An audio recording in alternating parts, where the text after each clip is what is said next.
The story begins with our main character looking back at the day everything fell apart. He tells us about it himself, the day he became the weakest among the four heavenly kings. It did not happen between strangers. It happened between people who grew up together, whose parents knew each other, who spent years side by side like a real family. Same squad, same ranks climbing together, and it was their group, these four, who created the system known as the Four Heavenly Kings, something that was supposed to last forever. The four names are Capsodia, Luviana, Voganus, and Blazier. We find Capsodia standing in stunned silence after just being told he has been dismissed from the Four Heavenly Kings. He looks around trying to process it and then asks why. Blazier looks at him flatly and tells him it is because he is the weakest one. Capsodia stares back and thinks to himself, "Me? Weak? Absolutely not." He takes us back a month. Their group was sitting through a peer interview with the Demon Lord Army. The interviewer asked them plainly which of the four heavenly kings was the strongest, and then followed it up by asking which one was the weakest. Capsodia stood there thinking what a rude question that was and wondering what the point of it even was. They had always worked as a unit. Who cares who is strongest or weakest? Then he glanced over at Blazier and Voganus. Both of them were pointing straight at him. Capsodia's face said everything. Blazier told the interviewer that Capsodia was the weakest of the four without even a moment of hesitation. Capsodia tells us that lines spread through the demon folk like wildfire afterward. The theory that he was the weakest caught on faster than he ever expected, and things spiraled further than anyone planned. Back in the present, Capsodia tells his squad it was just a performance. Blazier turns on him immediately and says he is the weakest heavenly king and that the Demon Lord Academy's morale will take a hit if people think they are all weak because of him. Capsodia fires back that this is entirely Blazier's fault. Blazier tells him the decision has already been made. Capsodia is dismissed and he should pack his things and leave. Then Blazier walks out like the conversation is already over. Voganus adds cheerfully that since the rest of them have already cleared level 100, and Capsodia is still sitting at level 1, it does not really make a difference anyway. Luviana starts listing Capsodia's contributions, but Capsodia stops her immediately. He tells her he is not blaming anyone for what they did to him. The only person he blames is himself for still being at level 1. Then he says out loud what he has realized. He never had anything fancy to show the Demon Lord, not even a little. That is why they will never give him any territory. That is on him. Luviana turns to him with sharp eyes and asks why he always has to be like this. He asks what she said. She tells him never mind and says forget it in the least graceful way possible. Capsodia walks up to her and says that even a female hero would say something more decent than that. Luviana tells him to shut up and get out. Then she stops. Her voice drops and she apologizes for not being able to help him. Capsodia looks at her and smiles and thanks her. Luviana watches him walk away with worry she cannot hide. He tells us quietly, Capsodia, the deadly scorpion, walked away from the Demon Lord's ranks that day, on his own 2 feet. Walking alone, he turns things over in his head. If he goes back to his hometown, all that is waiting for him is farm work. He wonders what people will say when they find out he left. The demon folk are probably already laughing at the idea that the weakest heavenly king got thrown out.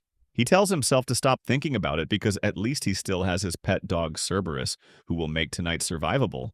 Then he sees fire ahead, bright, violent, spreading fast. He stops, and before he can even process it, a dragon monster steps out of the flames and says, "Oh, still alive?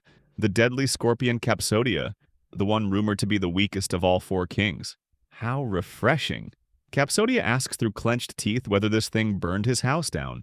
The dragon tells him to answer its question first, and then casually mentions it is working for Blazier, the burning world, before introducing itself as Bastrine Sama, the burning machine. Capsodia asks again, his house, did it burn it? Bastrine tells him yes on Blazier's orders, and if it kills Capsodia, it gets to become the new 4th heavenly king. What a career move. Capsodia looks at it and says, all right, I understand. Then he opens his magical portal, points one finger at Bastrine and says simply that it is going to die now. Bastrine stares at the portal, then bursts out laughing because nothing happens.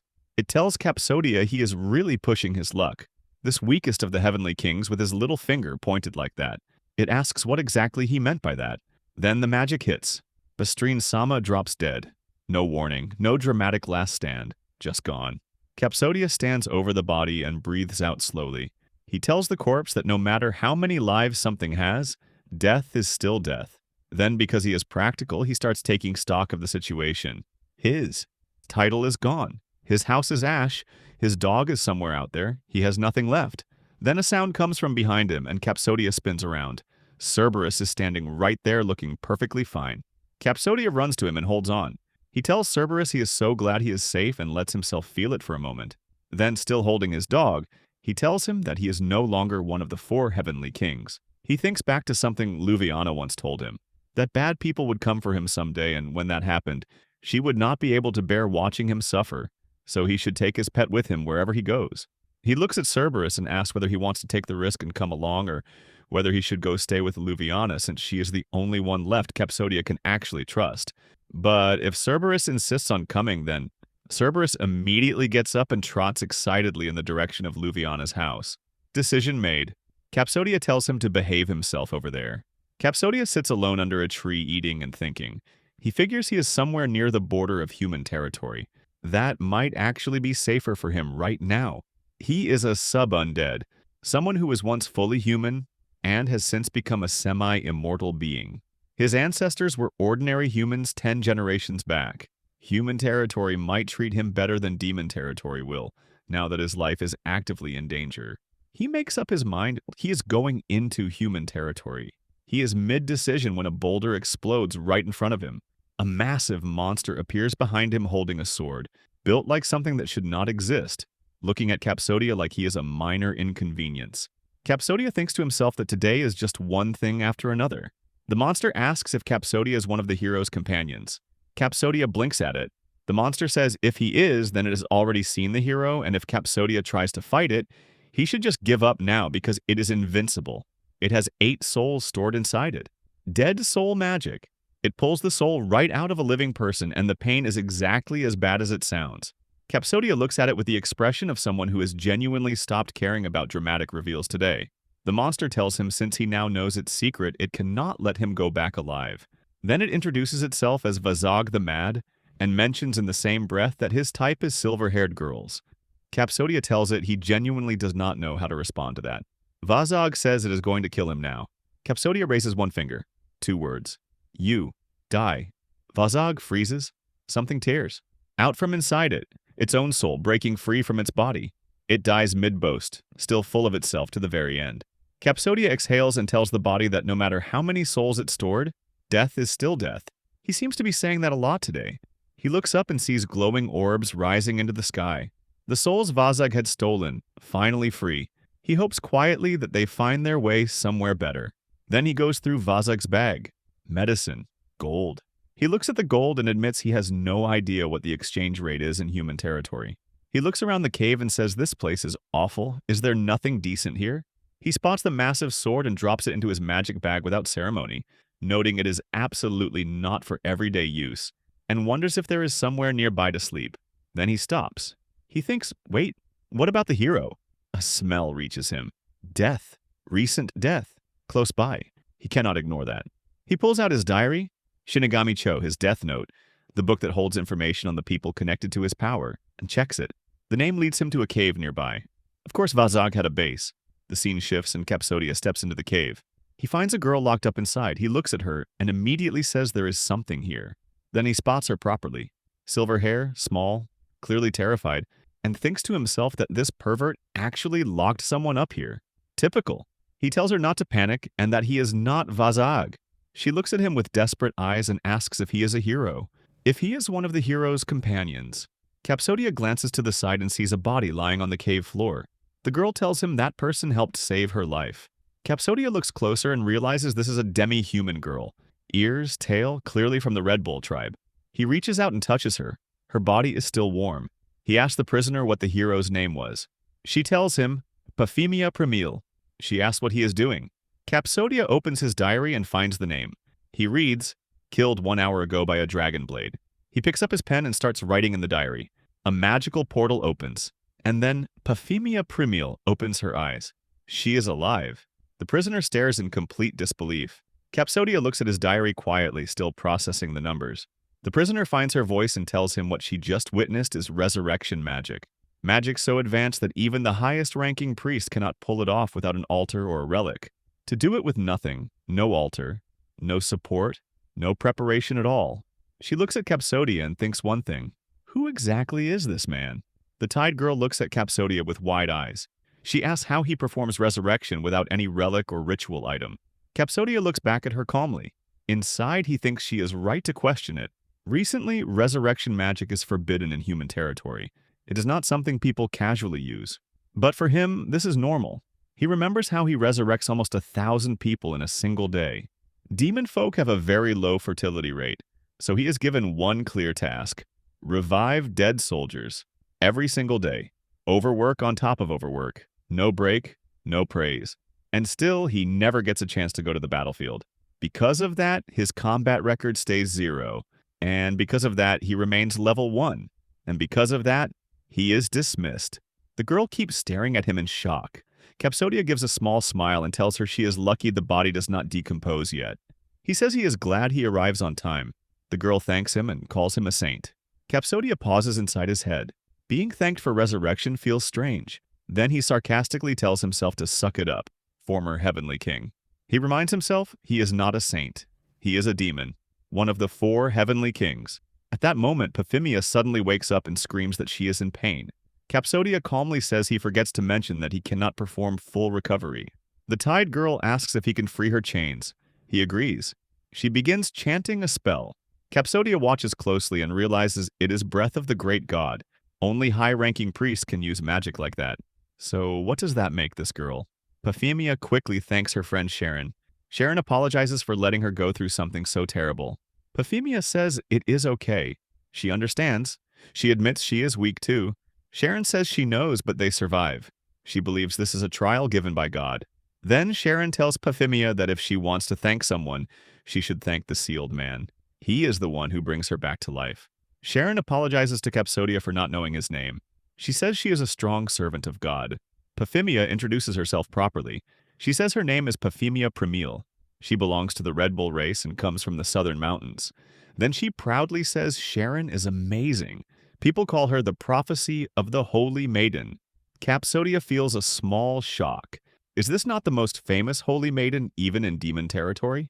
Thanks to her strangely accurate prophecies, the demon lord suffers many major defeats. He looks at Sharon carefully. She looks so young, and the Holy Maiden chooses Paphimia as a hero. What a strange pair. Then Paphimia asks him who he is. Capsodia is about to say his real name. Suddenly blood comes out of his mouth. He panics inside. He almost says his true name. He quickly laughs it off and says his name is Capua. He says he is happy to meet them. Inside, he thinks he never expects to meet the prophecy of the Holy Maiden and a hero this early in his new life. He is a demon. They are human legends. What a weird combination. He decides he will ask them to take him to the city, then later quietly separate. Sharon suddenly says they should leave this place quickly. Paphimia agrees.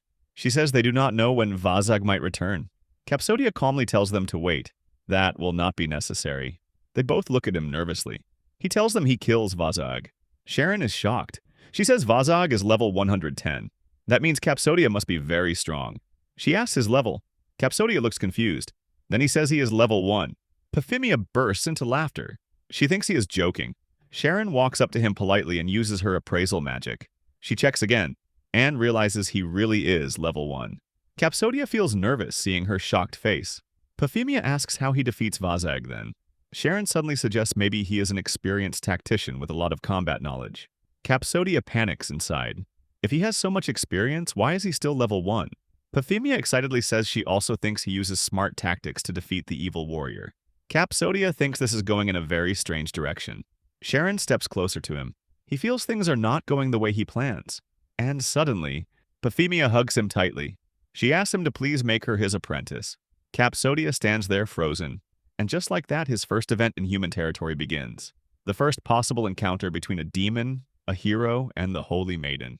The scene shifts to the frontier town of New Vale. The town is busy and simple. Shops are open, people are walking around, and children are running and laughing like nothing in the world could ever go wrong. It is normal life, peaceful life, the kind of life Capsodia has never really lived. He walks through the streets quietly and thinks this place feels perfect for his new beginning. No war, no titles, no one calling him a demon, just a fresh start. Then he reminds himself that if he wants to stay here, he actually needs to work. Peace does not pay bills. Suddenly, Euphemia hugs him tightly and begs him to take her as his apprentice. Capsodia tells her again that he is still going through training himself, and it is not possible for him to take an apprentice right now. He can barely manage his own situation. Adding a disciple would just make it worse. Then he calmly says it is time they go their separate ways and thanks her for bringing him to the city. Euphemia immediately shouts that she refuses. Capsodia gets startled. For someone holy, she has a surprisingly strong voice. She asks if he plans to look for a job in this town. He silently admits that yes, that is exactly the plan. Euphemia suggests they all go to the guild together since that is where jobs are posted and accepted. She also says they are planning to register as adventurers. Capsodia suddenly gets excited and agrees. A job board sounds safe and simple, much better than random chaos. Then he asks if they are not going to defeat the demon lord. Euphemia explains that they did plan to, but after fighting Vazag, she realized she lacks battle experience. Even if she attacks the demon lord's army, she does not think she can handle such powerful demons yet. Capsodia quietly agrees in his mind. From his perspective, her potential is off the charts, almost unfairly high. But potential without experience is like owning a sword and not knowing which side is sharp. Euphemia explains that gaining real combat experience is important. Completing subjugation quests and gathering monster parts as an adventurer is the easiest way to grow stronger. Sharon argues that becoming Master's apprentice would be more efficient. Capsodia quickly shuts that down and asks if they are just traveling together to the guild. Euphemia looks at him with hopeful eyes, the kind that makes saying no feel illegal. He agrees, but only until the guild. She hugs him again proudly and declares they will go with Master. Capsodia already feels like this temporary arrangement will not be temporary at all. Sharon says since it is decided they should move forward. The three begin their journey. Scene shifts. They arrive at the guild. The receptionist welcomes them politely. Capsodia looks around and thinks this is truly the guild. Even though he has done many missions in human territory before, this is his first time standing here like this. Not hiding, not attacking, just applying for work like a normal person. Life is strange. He tells the receptionist he is looking for a job. Euphemia quickly asks if Master is not an adventurer. He says he is not. Inside, he thinks he has killed countless humans before, but now he wants to graduate from that murderous lifestyle. He wants a job that does not involve destroying villages. Simple goal. Very reasonable. The receptionist asks for his name. He almost says his real name, then quickly stops and gives his nickname instead. Close save. She asks about his academic records, qualifications, labor unions, recommendation letters. Capsodia completely freezes. His resume is basically empty, or worse, classified. She gently says that if he has none of that, she cannot give him a job. He panics slightly and asks if there is really nothing available. She checks her papers and says he can become a designated cat feeder. He asks about the pay. Someone from behind casually says that the cat probably earns more than him. Capsodia thinks sarcastically that yes, that is exactly what he needed today. Motivation from a random stranger. Euphemia comforts him and says even if he has nothing, he can still become an adventurer with a simple test. If he increases his rank, even living in a mansion could become possible. Both girls smile brightly at him, like they already see him as some future legend. Capsodia sighs in annoyance and tells the receptionist he will become an adventurer. The girls cheer loudly. Euphemia proudly announces that Master will become an adventurer with them. Capsodia mutters that there is no need to shout in public, and already starts planning how to avoid being dragged into too many things. The receptionist brings a magic ball and explains that the simple test will determine whether he has the qualities of an adventurer. He only needs to place his hand on it. Capsodia looks at the ball and thinks this test is troublesome. If his granted magic appears as high-rank magic, they might discover he is a demon. That would end this peaceful career very quickly. Euphemia steps forward and says she will go first. Capsodia silently agrees and realizes this device measures something deeper than just strength. The receptionist asks if she also wants to become an adventurer. She says yes. The moment Euphemia touches the ball, a brilliant light bursts out. The entire guild goes silent. The receptionist gasps and says it is such a noble light, and she has never seen anything like it. Everyone in the guild is shocked. The receptionist says they will trust the magic device's judgment. She announces Euphemia's result. Capsodia wonders what she truly is. The receptionist declares that people who received this kind of result became heroes and achieved great feats. In other words, this is the best outcome ever recorded. The public is stunned. The receptionist says she is moved to tears and suggests celebrating for 3 days. Capsodia wonders if they are running a guild or a festival. Euphemia hugs Sharon and says that means Sharon's prophecy was correct. The receptionist turns to Sharon and asks if she is the one of prophecy. Sharon smiles and says the person standing beside her, Euphemia, was chosen by her to become a hero. The receptionist bows deeply. Even the crowd apologizes for staring. Sharon explains that since Euphemia lacks battle experience, they decided becoming adventurers would help her gain experience. Euphemia then quickly asks if Master can also be tested and have his level measured. Capsodia steps toward the magic ball. He thinks whatever happens, he will deal with it. Hopefully. He places his hand on the ball. An intense light bursts out, so bright that no one can properly see it. The receptionist is stunned. Euphemia proudly says it is exactly what she expected from Master. But inside, Capsodia panics. This light is completely different from Euphemia's. He stares at the ball, confused and worried, wondering what just happened. Everyone stands there nervous. The receptionist suddenly speaks. She says this is a completely new phrase. Capsodia freezes in shock. The whole hall goes silent. People just stare at each other like someone pressed pause on life. The receptionist says she has worked in the guild for 10 years and has never seen anything like this. She wonders if it is even recorded in the guild manual. She questions if this could be a brand new phrase. People behind them gasp. They call it amazing. Excitement spreads everywhere. Euphemia looks at Capsodia and says this is exactly what she expected from her master. Then Sharon says since Capsodia has brought a new phrase, could he be a savior sent by God? Capsodia is still thinking when a deep voice echoes that it seems time for the guild's history to change. He looks up. A muscular elf walks toward him. Everyone gasps again. Someone whispers that it is Mackenzie Sama. Another says he is an ex-silver rank adventurer and the guild master. Mackenzie steps forward confidently and says he understands now, so this is the adventurer who brought the new phrase. He studies Capsodia and comments that his body proportions look very good. The receptionist quickly introduces Euphemia as the chosen one from the sentence of prophecy. Mackenzie looks at her carefully. Then the receptionist introduces Sharon Sama as the prophecy itself. Mackenzie happily says who would have thought the sentence of prophecy and the heroine would come here. He shamelessly adds that she is very beautiful and says if someone had told him earlier, he would have come prepared to meet her. Smooth talk level 0, confidence level 100. Capsodia wonders what this old man's problem is. The receptionist then points at Capsodia and says he is the adventurer who brought the new phrase. Mackenzie suddenly says this fellow is not worth anything. He says Capsodia does not even look strong. His eyes look lifeless. His body looks so light that if he breathes toward him, he might fly away. Capsodia thinks of course his eyes look lifeless because he is a demi-lich, not exactly sunshine and rainbows. Mackenzie says he has worked in the Adventurer Guild for almost 40 years and has never seen this before.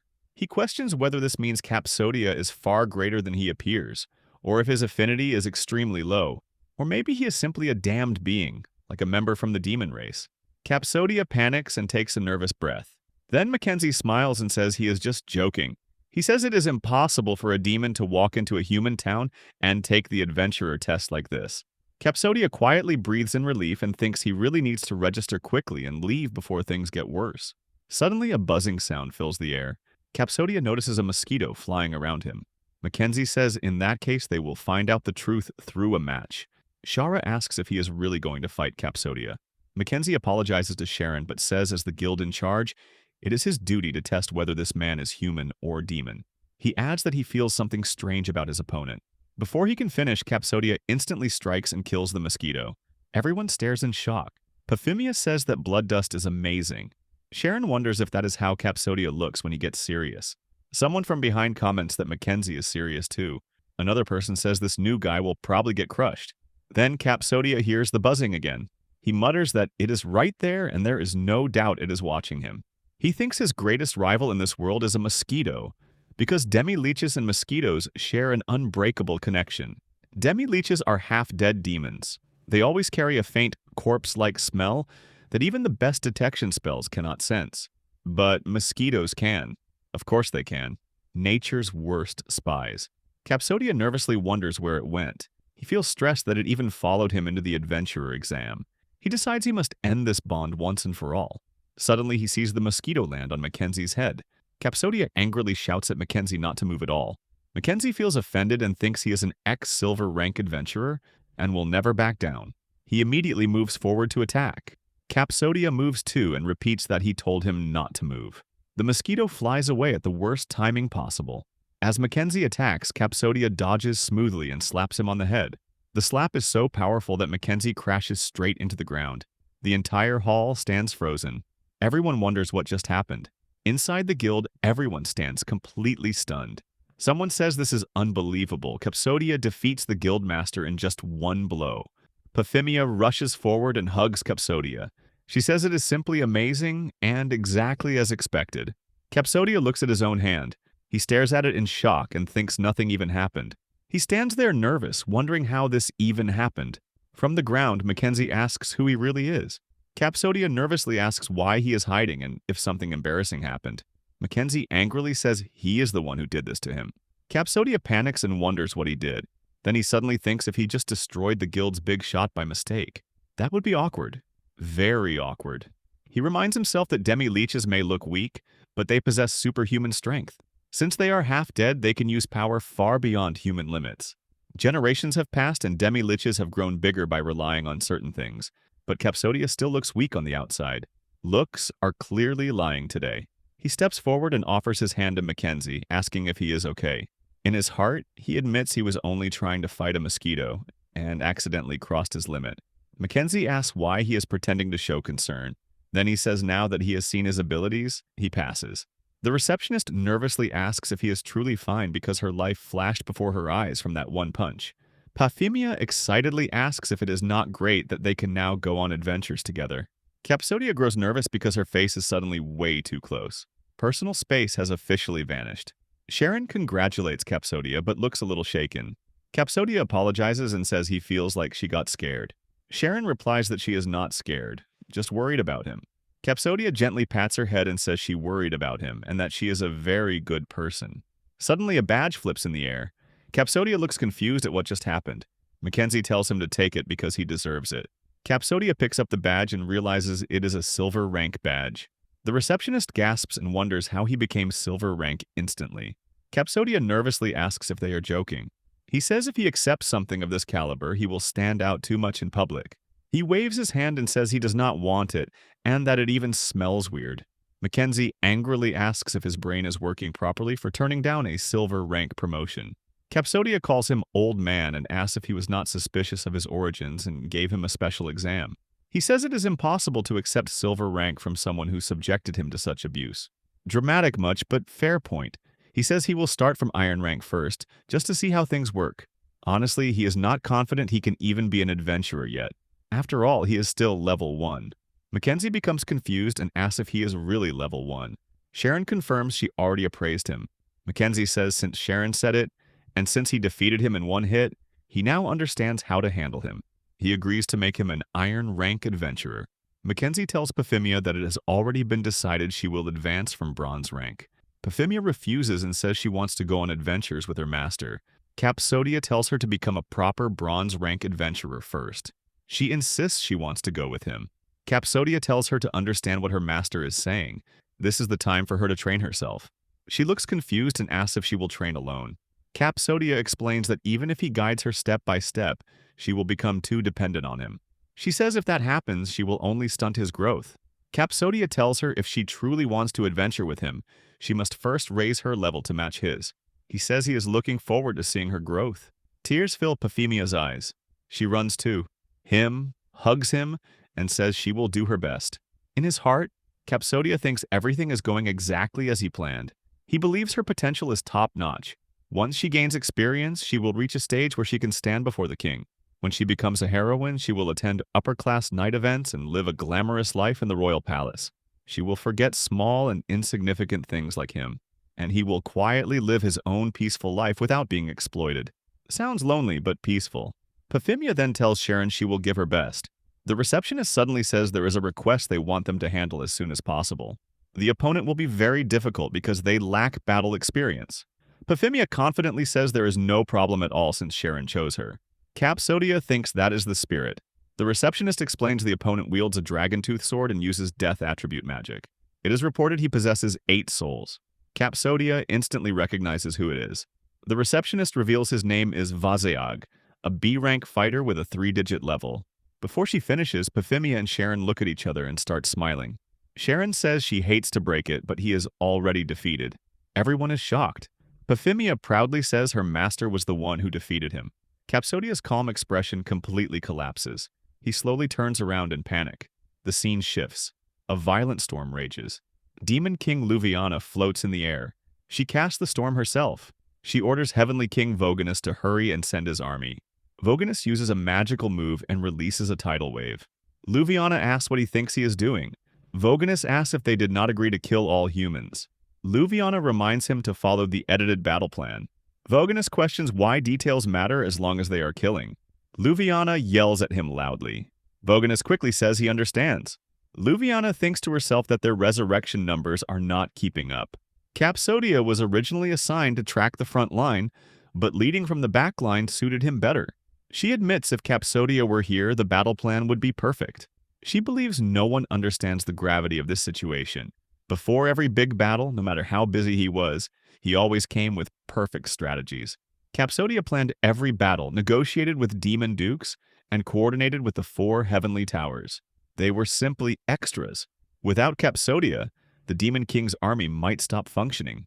Suddenly, she sees a massive water sphere rushing toward her. A huge fireball destroys it instantly. A voice asks what exactly is going on here. Blazier arrives. Voganus thanks him for saving them. Blazier orders Voganus to return to the front line. Voganus looks annoyed. Blazier tells him that if he cannot give orders properly, he should step down. Luviana asks who will be in charge then and whether he plans to take over. Blazier reminds her he is the supreme commander of the Demon Lord army, but he leaves army command to her. Luviana says she does not mind, but she reminds him that the Demon King stands above all of them. Blazier looks surprised. Luviana questions his attitude and asks if he plans to overthrow the Demon King. Blazier calmly says he never said that, but since she mentioned it, it might not be a bad idea. Luviana becomes confused. Blazier turns to leave. Luviana asks where he is going when enemies still remain. Blazier replies he is returning to the city to handle something important. Luviana asks what could be more important than chasing the enemy, or if he plans to hide in his lab and play with his little toys. Blazier says she does not understand the value of those toys yet. One day she will, when they are complete and change the world itself. Luviana stands there confused. In her heart, she calls out to Capsodia and wonders which direction they should move forward now. The scene shifts. Morning arrives. Birds chirp outside the inn. Capsodia opens his eyes slowly, still half lost in sleep. The first thing he remembers is yesterday. There was no escaping Sharon and Euphemia. They questioned him thoroughly about the Vazag incident, every small detail. He barely survived the interrogation, and since none of them has money, they all stay in the same inn. Not exactly a well-planned arrangement, but here they are. Suddenly, someone knocks. Euphemia's voice calls for Master to wake up. Capsodia slowly opens his eyes again. Then he realizes something is very wrong. Euphemia is lying on top of him. Not beside him, not near him. On him. And the position definitely cannot be explained politely. She moves closer and rubs against him. Capsodia completely panics and shouts. Euphemia hugs him tightly. Capsodia screams louder and asks what she is doing. Inside, he questions every decision that brought him to this moment. He asks if she was not supposed to sleep in another room. Euphemia, barely dressed and looking emotional, hugs him again and says she is just so glad he came back to life. Capsodia freezes. He asks what she means by coming back to life. Then he quickly adds that the more important question is why she is in this situation at all. In his heart, he wonders if she is getting a little too clingy for a student. Just a little. Maybe more than a little. Then he thinks maybe it is because he is in his human form now and somehow unlocked a popular phase. The timing could not be worse. He reminds himself she is a heroine, a former heavenly monarch candidate, a respected figure, and yet this is happening. Nervously, he tells her to calm down for a moment. Euphemia apologizes and says she just got too excited. Capsodia thinks excited is definitely one way to describe this chaos. He quickly tells her to let go before Sharon sees them. A voice calmly replies that she is already there. Capsodia slowly turns his head. Sharon is lying beside him in a similar state. Her eyes look red like she has been crying. Capsodia's heart almost stops again. He panics and wonders why she is like this too. He asks why she is crying while internally praying he did not accidentally do something unforgivable in his sleep. He once wanted to experience both happiness and sadness in his youth, but this situation feels like a punishment instead.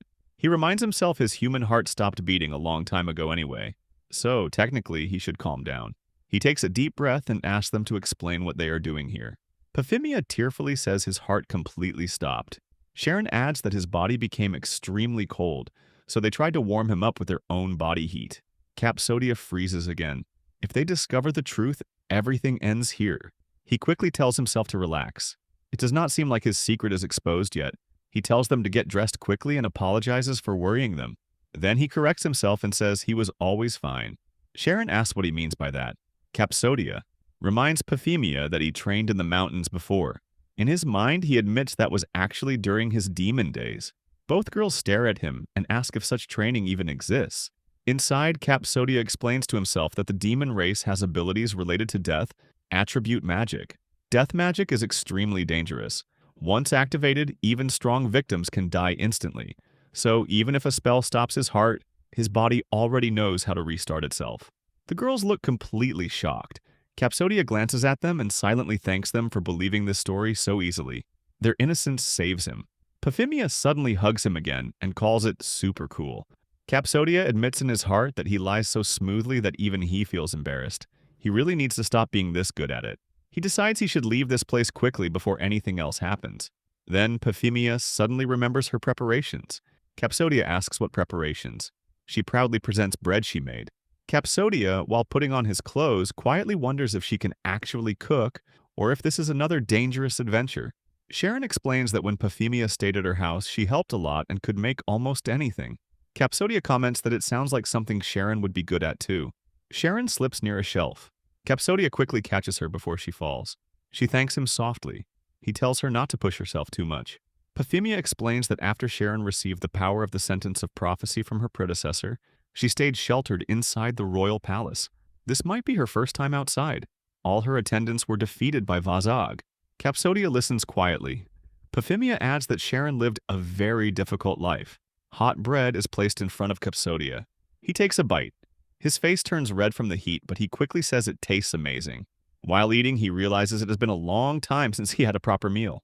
Back in demon territory, he was always busy. He survived mostly on nutrient supplements. No flavor, no joy, just efficiency. It kept him alive, but that was about it. Paphimia happily asks if she can cook for him every day if he likes it. Capsodia's expression brightens. He asks if she really will. She happily agrees. Capsodia stares at the bread quietly. He almost drools but tries to stay dignified. The bread clearly wins this battle. He asks if they will stay at the inn again tonight. They say yes, at least for a while. Capsodia says that is good. Inside, he thinks staying in the same inn while he remains in this city will not hurt. Hopefully, the mornings become less dramatic. Paphimia brings another plate and says it is her eating time now. Sharon asks Capsodia if he has any plans. They are planning to visit a weapon shop to choose weapons for Paphimia. Capsodia thinks visiting a weapon shop will help him understand the value of human currency. A practical idea. He agrees and suggests they go to the guild together afterward. Both girls become excited instantly. Now the group arrives at the shop to do some shopping. The moment they step inside and see the weapons displayed around them, all three look surprised. Swords, armor, shining metal everywhere. The place is bigger than they expected. It looks less like a shop and more like a small armory. As they move further in, the shopkeeper welcomes them warmly. Sharon and Paphimia introduce themselves politely. The shopkeeper immediately says of course he knows who they are and invites them inside with respect. Fame really works fast in this city. Paphimia waves her hand toward Capsodia and says she is looking forward to getting a big power-up. Capsodia smiles and casually agrees, like he is already used to dramatic upgrades happening around him. At that moment, the girl standing beside Capsodia makes a strange face and suddenly speaks. She says it may be sudden, but her name is Flemina Caton and she is the sales assistant of this shop. Inside her mind, she thinks she is still in her second year, but because she uses sales pitch skills, she has mastered her time working in sales. She believes no matter who comes in, she can sell them everything for their full worth.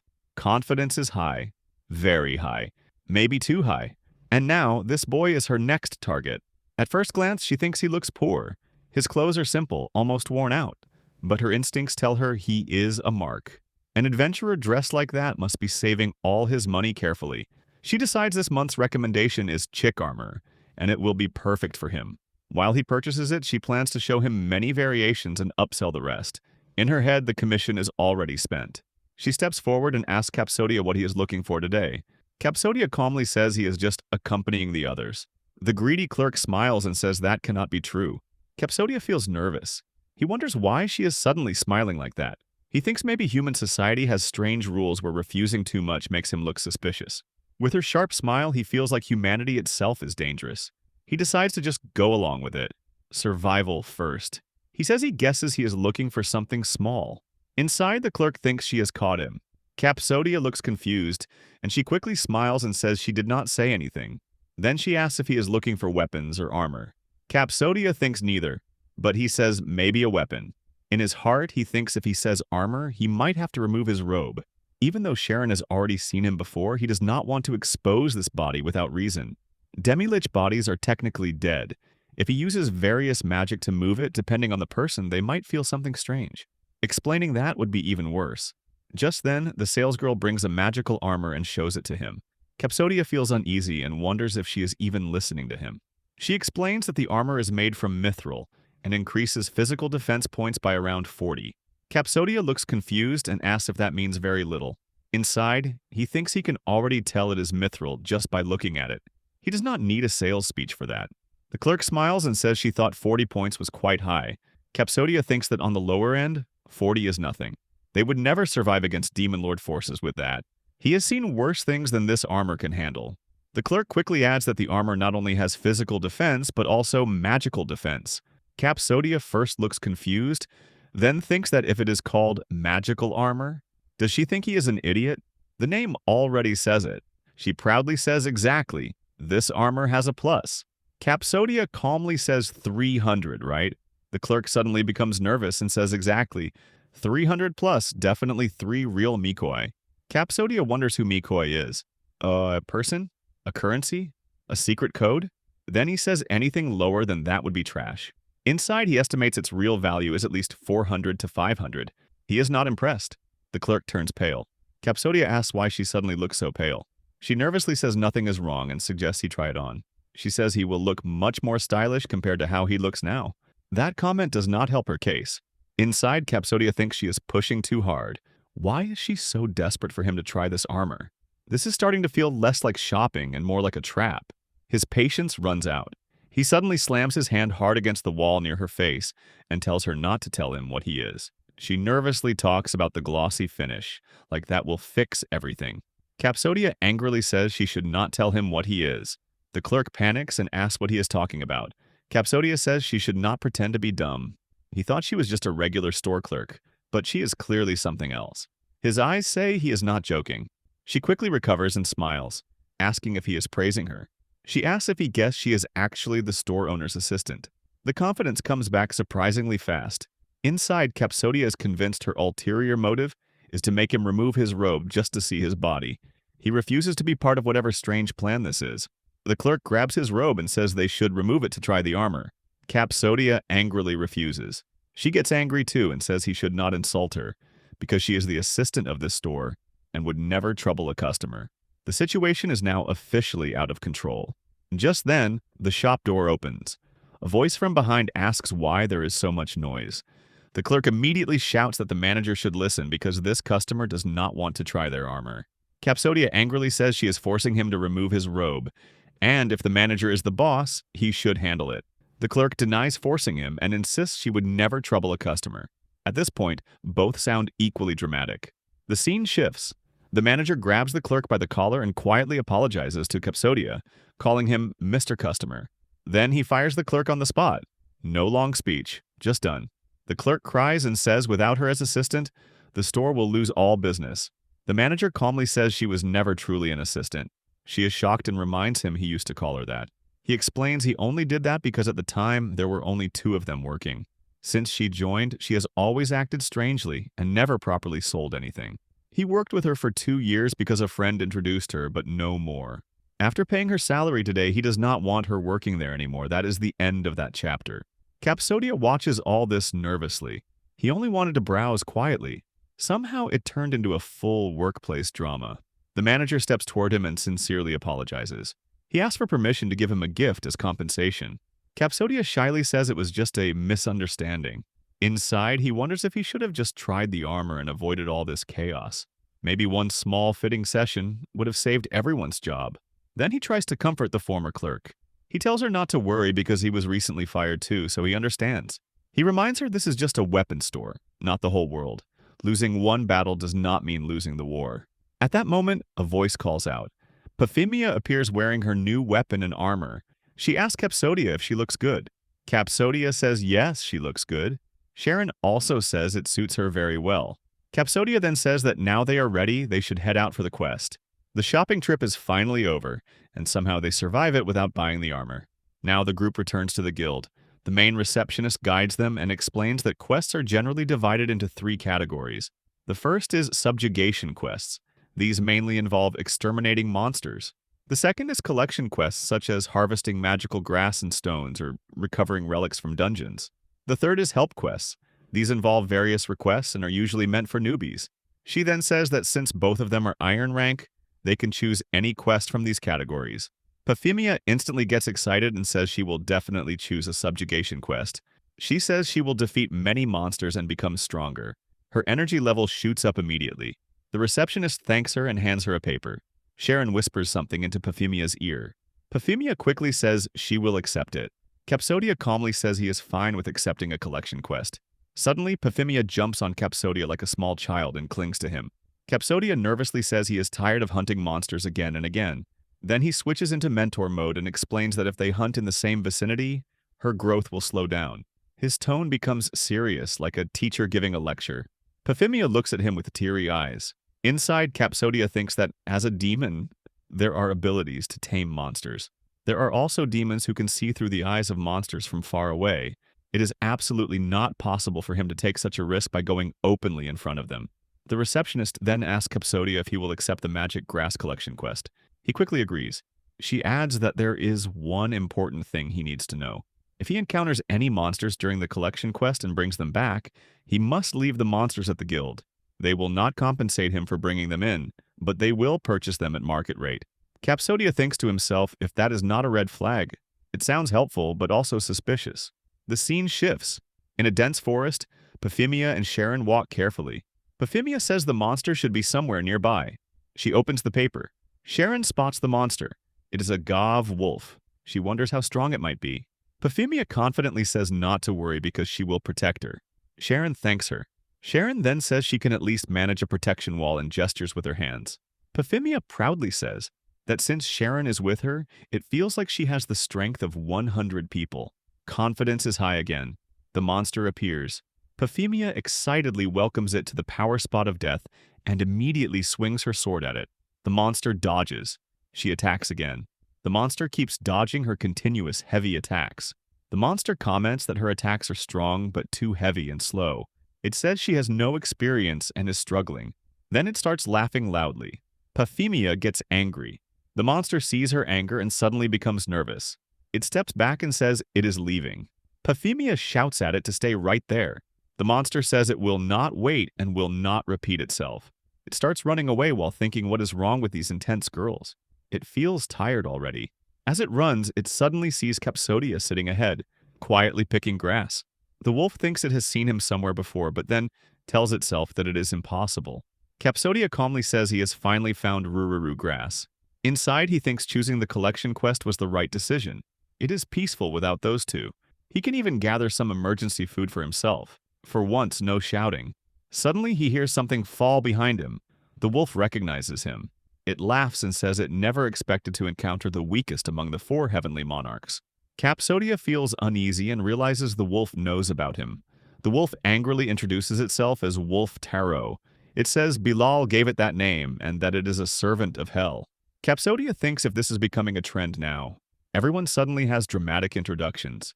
The wolf says it is a clear betrayal that someone banished from the Demon Lord army is walking freely in human territory. It declares it will cut off his head and present it to Bilal. Capsodia stretches calmly and only says 2 words.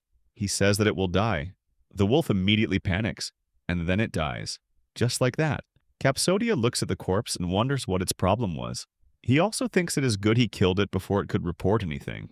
Then he thinks the quality of the grass will drop if blood spreads around, so it is better to move away. He remembers the guild mentioned they would purchase monsters at market rate. He decides this monster can at least cover some of his expenses. And as we already know, this decision is something Capsodia will regret later. Capsodia reaches the guild and, without wasting a second, hands over the magic grass. Soon after, he receives 7,000 perukus. For a brief moment, he weighs the pouch in his hand and thinks the money is enough for many peaceful nights. Then, as expected, his mind drifts back to the past. When he was in the Demon Lord army, his starting salary was just one dried frog. Compared to that tragic paycheck, this feels like royal treatment. Honestly, career growth really changes a man. After that, he looks around the guild hall and wonders where Euphemia and Sharon are. They are still not back. Just then, the guild doors open. In they walk, Euphemia tired and messy, Sharon clearly worried. Capsodia welcomes them calmly. Euphemia says she has returned. He studies their faces for a second and then states, almost casually, that their quest did not go well. Euphemia admits that the monster ran away. She explains that it was very nimble, a fierce wolf with a scar over one eye. The moment he hears that, Capsodia realizes it might be the same monster. Euphemia asks if he knows it. Capsodia explains that while he was picking magic grass, the wolf attacked him, so he defeated it. Simple, casual, like swatting a fly. Immediately, the receptionist freezes in shock. The entire guild slowly turns to stare at him. Capsodia feels the atmosphere grow strange. He quietly wonders if he was supposed to capture it alive. Oops. Small detail. Then suddenly, the receptionist lights up with excitement. She calls it an amazing sight. She points out that there are no cuts, no visible wounds, and no blood clotting. She asks if he used poison. Capsodia calmly says no. Inside, however, he thinks it died in a single moment. Just like that. No drama. The receptionist goes on to say that this will be great for science. Nearby museums and laboratories will use it well.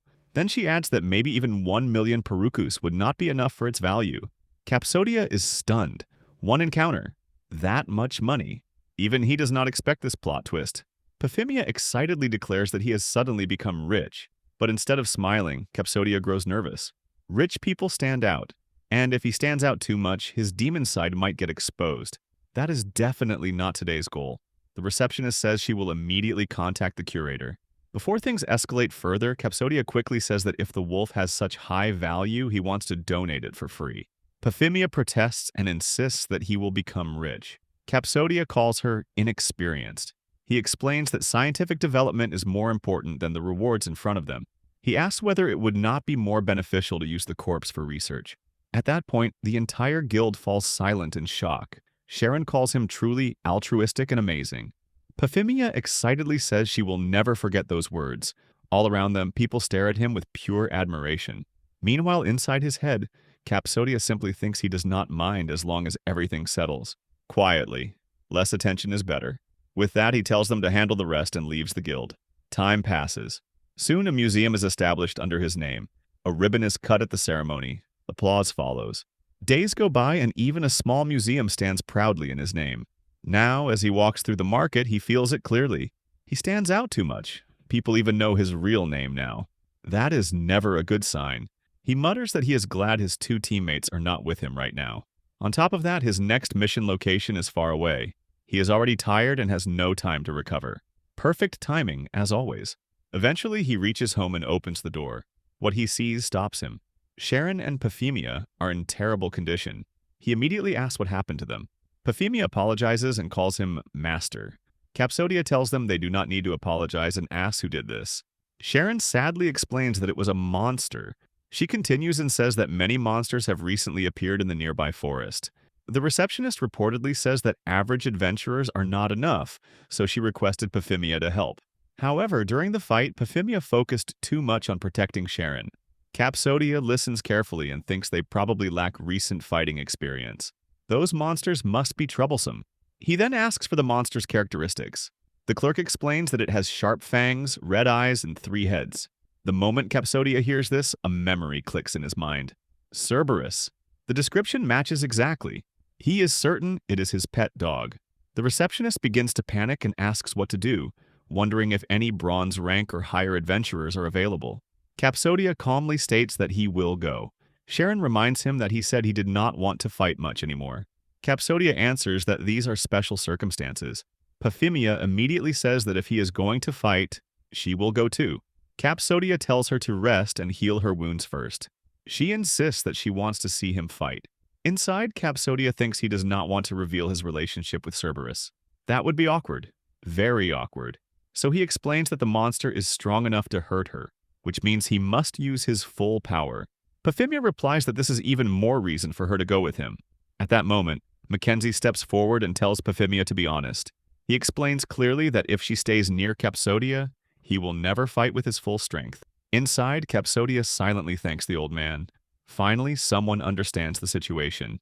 After that, Euphemia agrees and tells her master to return victorious. Sharon also encourages him to win. Capsodia confidently says that since the gods of victory are praying for him, he will surely return. Around him, the guild members shout for him to give his best. They promise that they will wait for him. And so, as he walks away from the guild, one thought settles firmly in his mind. They should wait for him, Cerberus. He is coming. Here I am.